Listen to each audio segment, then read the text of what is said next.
मागील काही दिवसांपूर्वी पुणे येथे मद्यपान करून गाडी चालवत निष्पाप जीवांचा बळी गेल्यानंतर ड्रंक अँड ड्राईव्ह सध्या चर्चेचा विषय झाला आहे।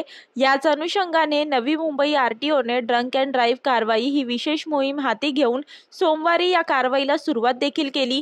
मात्र ड्रंक अँड ड्राईव्ह या केसेस आढळल्या नसल्या तरी इतर त्रुटी असलेल्या वाहनांवर कारवाई करण्यात आली आहे। नवी मुंबई शहरातील सायन पनवेल महामार्गावरील तुर्भे, बेलापूर, नेरूळ या ठिकाणी मोठ्या प्रमाणावर वाहनांची वर्दळ असते। सध्या पुण्यातील ड्रंक अँड ड्राईव्ह घटनेबाबत जोरदार चर्चा सुरू आहे। यामध्ये निष्पाप जीवांना मात्र आपल्या प्राणाला मुकावे लागले। अशी घटना नवी मुंबई शहरात घडू नये याकरिता नवी मुंबई आरटीओ विभागाने ड्रंक अँड ड्राईव्ह कारवाई ही विशेष मोहीम हाती घेतली। सोमवारी एका दिवसात तब्बल 11 वाहनांवर कारवाई करण्यात आली आहे। मात्र यामध्ये अद्याप एकही मद्यपान करून गाडी चालवणारे वाहन चालक आढळले नाहीत। दुचाकी, चारचाकी, टेम्पो, रिक्षा इत्यादी वाहन चालकांची तपासणी करण्यात आली आहे, परंतु यामध्ये अवैध वाहतूक करणाऱ्या वाहनांचा समावेश होता।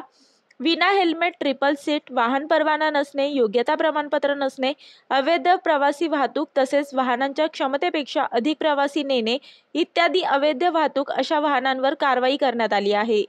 मी वर्षा काटेकर, योद्धा न्यूज, नवी मुंबई।